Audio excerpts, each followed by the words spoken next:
the life in the hereafter. What does the Quran say? Translation of Jahan Ifada by Jaz Rasul.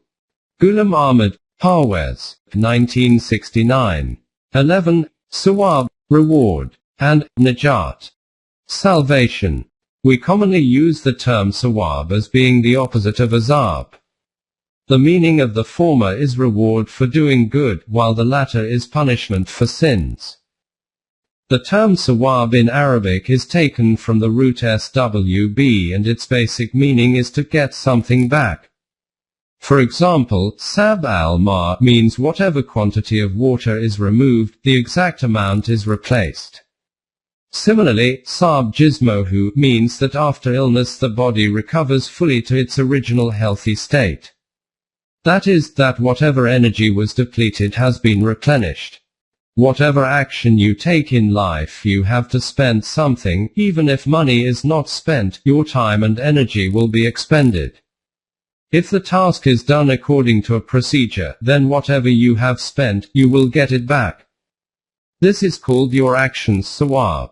In business language, this is known as a return, and according to the law of requital, its meaning is the natural consequence of human action. This is why this word has been used in the Quran in places as a term for describing recompense for deeds.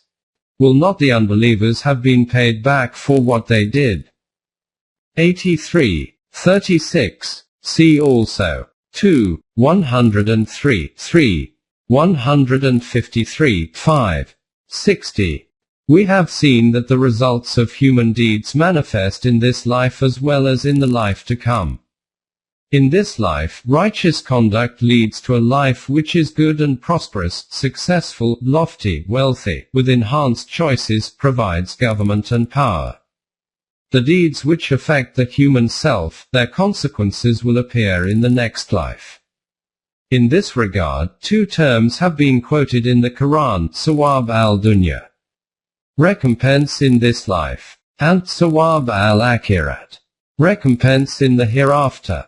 This means that if we wish to see whether whatever we are doing is bearing good results, work of sawab, or not, then for this we need to see if the good result of these deeds is manifesting in this life or not.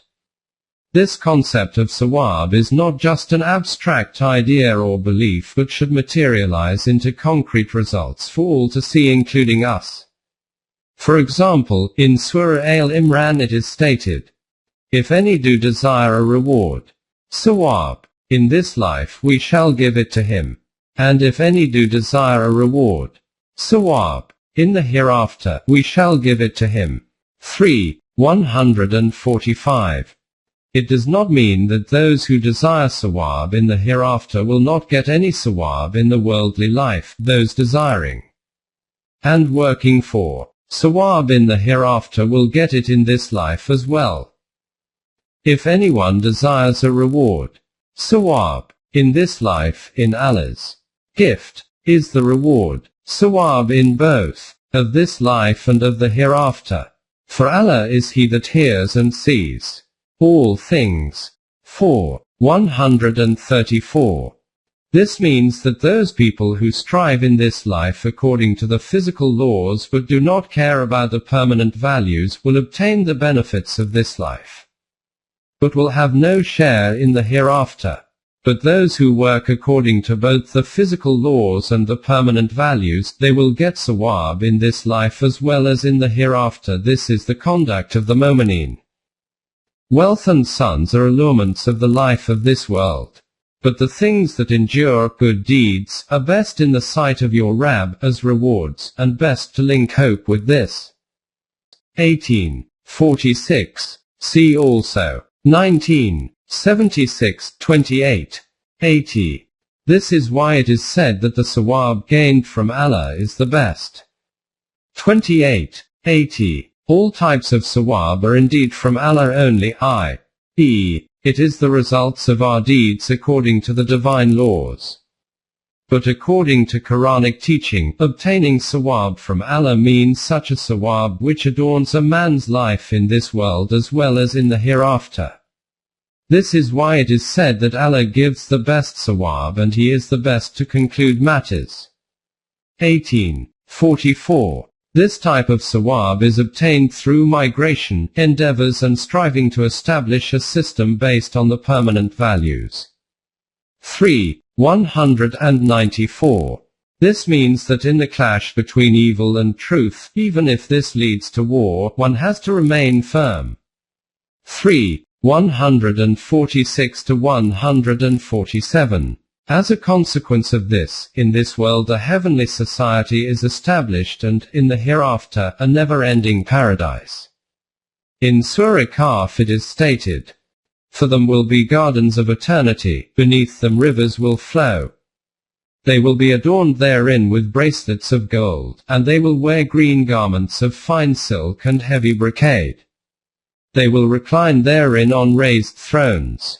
How good the recompense! How beautiful a couch to recline on." 1831. From this explanation it is clear that whatever material benefits you get in this life, sawab al-dunya, you can share these with others. But regarding the effects on yourself of the results of your righteous deeds, sawab al-akhirat, there is no question of transferring these to another. Therefore, the prevalent belief, or tradition, in some religions, that by reciting something or by celebrating saints' days, the resulting perceived sawab can be sent to the dead, this concept is against the Quran. With whatever state of his self the deceased exits this life, no one can alter this in any way whatsoever, either in this life or after death.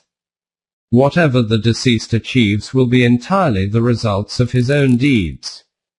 Those remaining behind can do nothing for him. So much so that even a good prayer for him is only a manifestation of our own good desires for him, which every moment should have for every other moment. As a result of this, those who pray gain a psychological sawab, but this sawab does not reach the deceased. Though if we express our good wishes, then by this we can gain psychological strength. In the case of the deceased, there is no question of any gain from this. The reality is that the deceased have no link with this world. This will be dealt with later.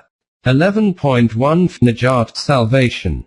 Another belief along with sawab is najat, salvation.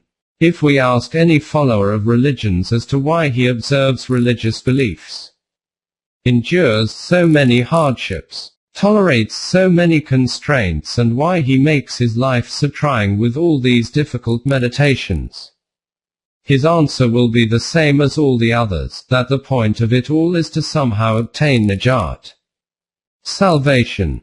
Terms like najat, mukti, or nirvan are all synonyms for salvation. The common thread running through this is the assumption that man is caught in some kind of trouble in this life, and to get out of this trouble is the aim of his life. This is the reason he makes religious efforts to achieve salvation. In this regard, 1. The Christian doctrine is that every child is born with a burden of sin from their first parents, Adam and Eve, and the purpose of his life is to somehow get rid of the consequence of this original sin and achieve salvation. He has no recourse to do this other than to believe in Jesus Christ as a Savior. 2. As per the Hindu doctrine, every human being is born as a punishment resulting from the consequences of sins committed in the previous life. To get mukti from the burdens of these sins is the purpose of his life, and he can only get it through the hardships prescribed by the religion. 3. The doctrine of Buddhism, and with this Jainism, is that man comes into this life riveted tightly in the chains of life's desires and wishes, until the time that he gives up these desires to such a level that even the passing thought of a desire does not arise in his mind, he cannot attain nirvana, complete peace. Till that time he cannot achieve nirvana, which will be achieved through complete obliteration of his self. This is the purpose of religious hardships. 4. According to Vedant, Hindu philosophy or mysticism, the view is that the human soul, Atma, is part of the soul of God, Paramatma. This soul has become separated from God's soul and as a consequence is caught up in the material quagmire of life. Getting out of this quagmire and reuniting with its origin is the purpose of its life, and this is not possible without undergoing the hardships of religion. This same concept of Vedant has been borrowed by mysticism. All their religious hardships are aimed at getting the human soul back to join with the soul of God, which is called Wasil bil Haq. This is the purpose of human life according to the world religions, i.e., that once man comes to earth, whichever trouble he is caught in, he needs to try and achieve freedom from this. The Ala Tariqah, followers of mysticism, in religious Islam, believe exactly the same. But Ala Shariat, followers of Islam as a religion, say that man's self is stained by whatever sins he commits in this life. Therefore he will have to suffer the punishment of hell. To get salvation from this punishment is the purpose of their religion. The Quran has totally rejected this fundamental view of religion by declaring that every human child is born with a clean slate. He is endowed with some potentials from nature, and if he makes an effort to develop these potentials in a proper way, then he turns his worldly life into prosperity and success, and as a consequence after death he attains the ability to reach a higher level of life from the present level. The one who does not do this, his potentials remain buried and he fails to attain further evolutionary stages of life. For the development of these potentials, it is necessary that man subjugates the forces of nature and utilizes these according to the divine values. From this you saw that according to the Quran, the purpose of human life is to achieve some things in order to make the present life more balanced and successful, and then take this to a higher level. It is not to be rid of some suffering or misfortune in which man is imprisoned from birth. This is the reason that the Quran has called human efforts and endeavors as achievements and not salvation.